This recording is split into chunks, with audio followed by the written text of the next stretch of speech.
And how about this flop? Frankie's in for a world of hurt.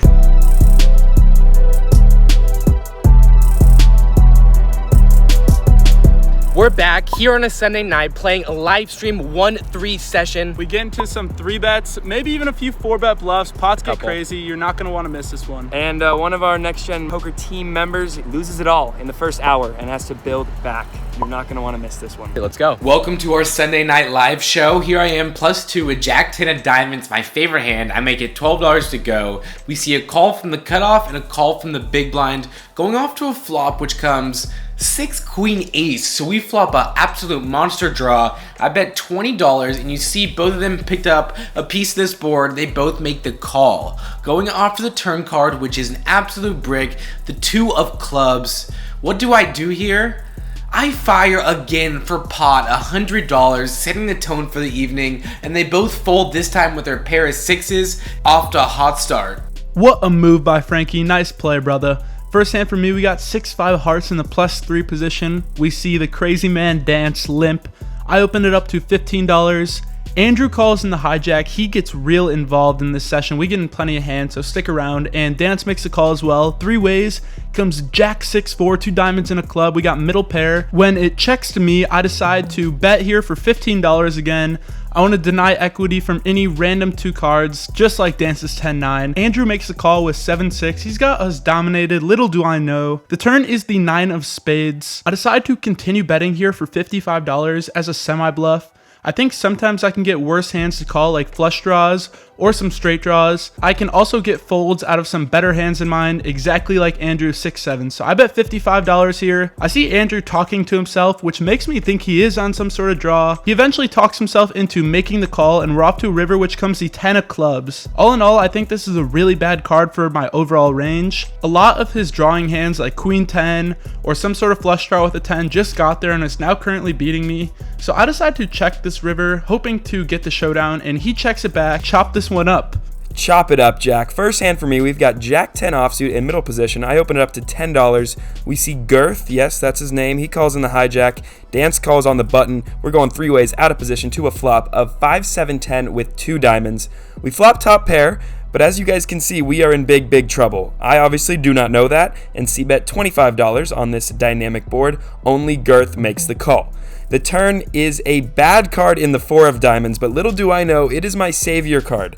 I slow down and check, and Girth bets 65 into $84. There are not a lot of rivers I'm gonna like. I could be dead to the flush or something else, outkicked perhaps.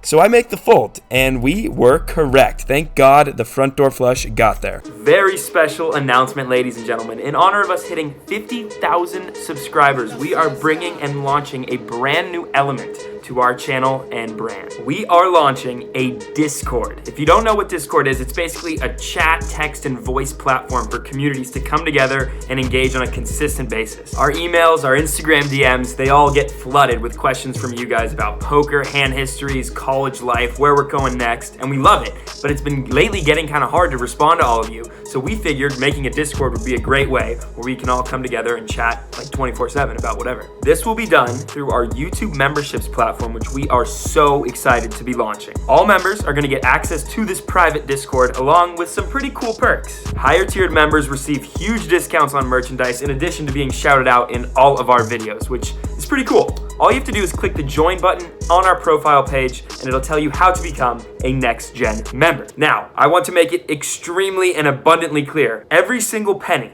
that we receive through this and through anything, ad revenue, merchandise, goes right back into next gen poker. Frankie, Jack, myself, do not take a paycheck. We never have, and we won't for the foreseeable future. This is all being regurgitated into the brand and basically take our content to the next level. And to be honest, guys, all we really care about is your support. If that's just to subscribe and like in every video, believe me, that means the absolute world to me and to the boys. Thank you so much for the support. If you want to be a member, go check it out. Let's go play some cards. Next hand for me, we see PM open it up to $20 under the gun. And guys, this was a big raise for him. As y'all can see, he's got a big hand to correlate with that raise. I pick up on this sizing tell, but I make the standard call with my King Jack offsuit, not knowing that I'm absolutely crushed, which is super fun. Teak calls in the hijack, and we go 3 ways to a flop of 10 deuce jack with 2 diamonds. PM continues for $30. I make the call with my top pair, and Teak folds. Off to a turn, which is not very chill at all. It's the ace of clubs. As we can see, PM passes us, and he continues for that double barrel to the tune of $65. And I think this ace just absolutely smashes his under the gun range. If he happened to be bluffing flop, he's got to have a big piece of the board. Now, I make the laydown, and as we can see, we were right again. We called when we were ahead, folded when we were behind. That's good poker. We're down a lot of money, though, and it's on to the next one. We can get some redemption, though, as the very next hand dealt, we get the beautiful-looking King, Queen of Spades under the gun +2. There's an under the gun straddle to 6. I open it up to 20. We see Teak call with pocket 7s in middle position, Jack calls in the cutoff, and Montana in the straddle calls. Now, I want to play a game. Everyone that's watching right now, think of the worst possible flop I could possibly get here. Let me know in the comments what you guess. Is it an ace-high board? Is it a board with no spades? Is it both combined? No, no, and no. The flop is King, Queen, 7.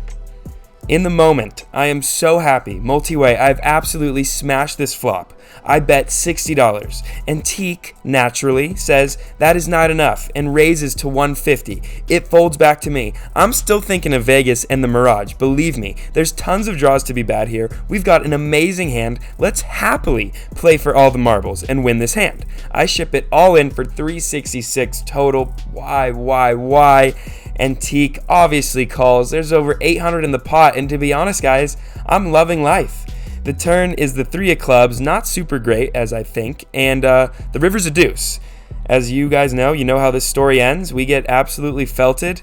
After making some great plays in the first 2 hands, the poker gods say they do not care at all. It's time to slap 5 $100 bills on this table, keep our chin up, and get back after it. This next one's super interesting in my opinion. We got ace queen offsuit in the +3. I open it to 15.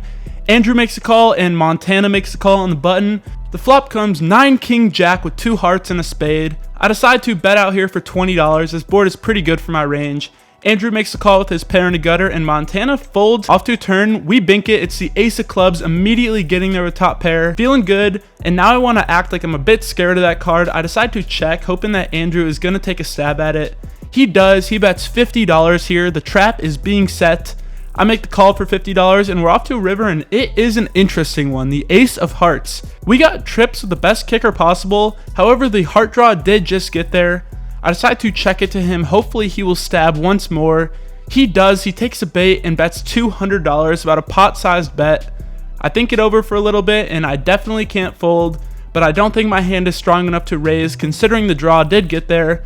I make the call, and he tells me we're good, scooping in this nice size pot our way. Here I am on the button with ace 10 of spades. We see a +4 bet to $15. I make a call, and the big blind makes the call as well. Going to the flop 3 ways, which comes jack, 2, king. I don't got much. A queen gives me a straight. However, the aggressor checks. I'm in position. Let's take advantage of that. I make a bet to $20. Big blind folds, and Andrew makes the call. Going off to the turn card, which is the 8 of diamonds. I think Andrew's going to be betting all of his flush draws in this flop. His range is definitely capped when he checks the flop. I bet again to $45, and Andrew makes a snap call. That's not great. Going to a river, which is the 8. He checks one more time, and yeah, it's triple barrel time. I go $150, and we see a snap fold from Andrew. You love when it works. I guess I was opening up my range a little bit wider than normal. Here we got 7-6 offsuit in the +3 position. People are playing pretty tight at the table, and I feel like I can take advantage of them. However, Andrew decides to 3-bet me over to $40.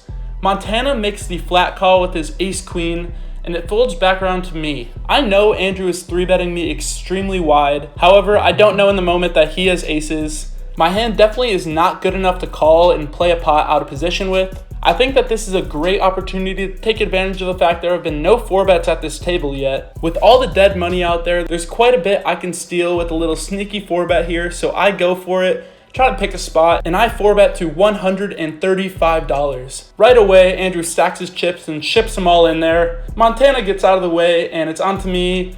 I pretend like I'm gonna think about it for about 2 seconds before just letting my cards go. I picked the spot. I thought it was a good one. Unfortunately, I just ran into it. Jello, you are my hero, man, for trying to pull off that one. Wowza. I like the aggressive action, though. It's been working out for me. We see a +3 raise to $12. I look down at ace 4 of clubs. I raise it up to $45. We get pocket fives to fold. That's good. Back to the initial raiser, and he makes the call. All we need is a dry board, and we're gonna c-bet and take this one down. How about 9-10 jack? He flops the nuts, and thankfully, he leads out for $55. It makes my decision pretty easy. I make the quick fold here. That's all right. I show him a 4, make sure they know I'm getting out of line. This will work a lot of the time, though. Montana opens up, pocket jellos to 15 in middle position.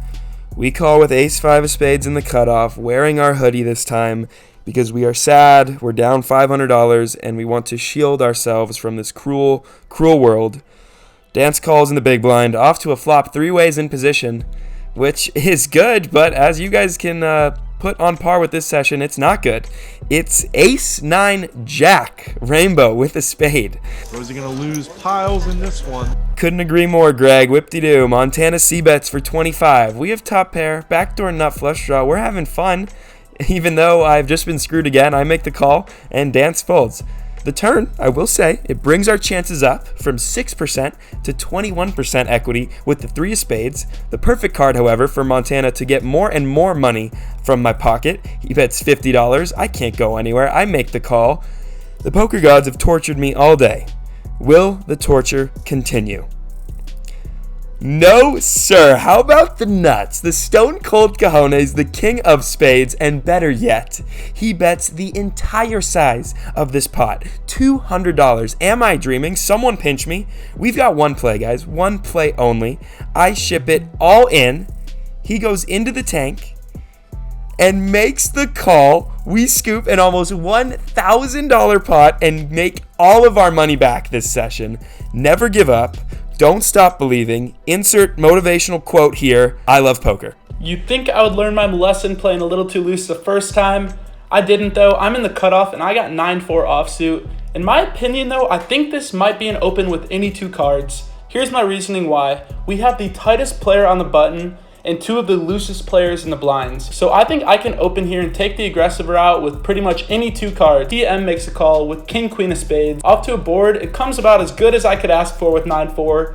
Jack 8-10, so we got the open ender. 2 clubs and a spade on the board, and he checks me. Definitely gonna c-bet for $15.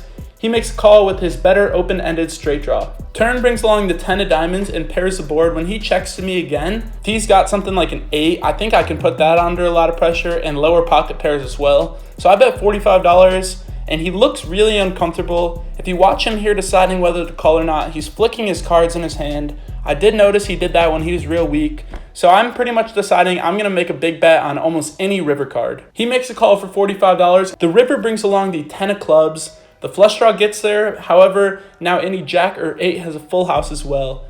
If he's got a jack or a 10, he's definitely not folding to a bet. But I think I can put an 8 and some flushes under a lot of pressure.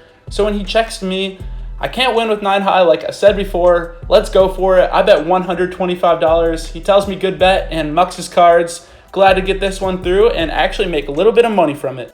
You know, it's a Friday night on this TCH live stream. I'll normally be at the clubs on a Friday night, but what's better than 1 club, 2 clubs, ace king of clubs? We see Dance open it in the +3 to $23. I am definitely going to 3-bet him here to $75. Folds back around to Dance, and he comes along for the show as well with his ace king suited of his own.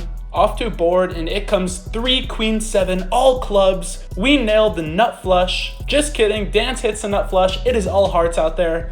Little do I know, he checks to me. I bet $55 here, just trying to take it down. But he makes a call. When the turn brings along the 3 of clubs, it pairs the bottom card. When he checks to me, I'm going to check back here and try to get closer to showdown. My ace king high might be good.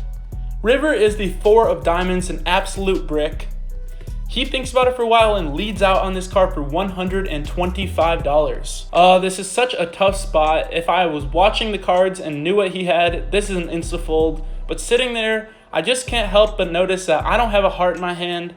And I think the 2 most obvious bluffing cards are the ace and the king of hearts. I don't think he's value betting a queen here. I think it's a bluff or a flush. I'm not really sure which one it is, but I want to keep him honest here, and I make the crying call. He flips over the king of hearts dramatically. Instantly, I think, I got you, Dance. I got you. I called out your bluff until he shows me the second heart, the ace of hearts. The two bluffing cards that I thought he might have, unfortunately, he ended up having both them, and he takes a lot of our money away. Ready for some next gen on next gen violence? We got PM opening up his Queen King offsuit to $10. I had previously 3-bet PM when he had King Queen earlier. This time I just make the call with Ace 9 of clubs. Folds around to me on the big blind. I complete for $7 more with 10-8 offsuit. Flop comes 10-6-8. Checks to me. I decide to bluff here. I make it $15 to go with my gutter to the straight draw. Jello makes the Flat call, hoping that he continues to stab at it. The turn brings the Jack of clubs. Not a great card for me all in all. Some two pairs improve and some straights get there. So I check it over to Frankie and he bets $50. Unfortunately, Jello makes the call and we're off to a river, hoping to improve. It is the 3 of spades. Now the flush draw gets there. My two pair is just getting worse and worse on this board. I decide to check it over to him, planning to still call a bet of reasonable size. Think I can get him off single pair holdings. Definitely can't get him off 2 pair or better. I look him dead in the eye and I just make the check. I'm glad I slowed down as he definitely was calling a bet. Here's my biggest pot of the night. We see a +1 limp to $3. Jello makes it $20 to go and +2. +4 makes the call. Cutoff makes the call. A lot of loose ranges late into the night.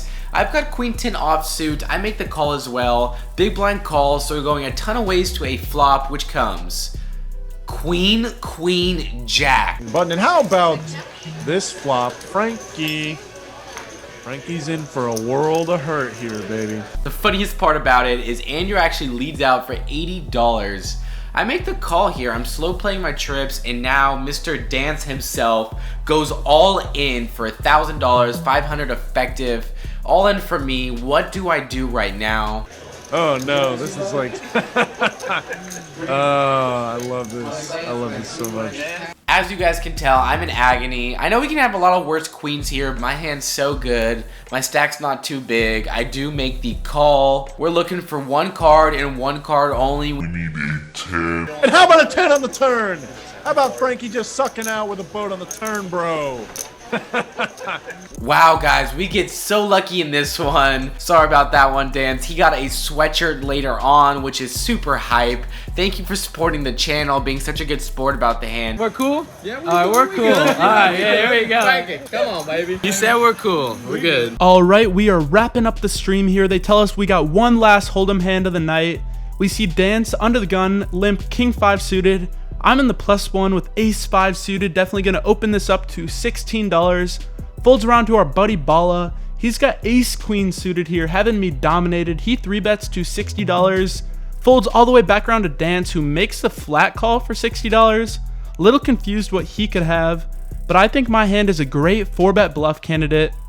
I have a ton of history with Bala. I know he likes to 3-bet me light, and I've definitely seen him do it plenty of times. He only got to play on the stream for about the last hour of it, so I know he's trying to mix it up too. With all this dead money out there, I think I can go for it here. Try to pick another spot. Our first time we failed at it, but as Michael Scott says, you miss 100% of the shots you don't take.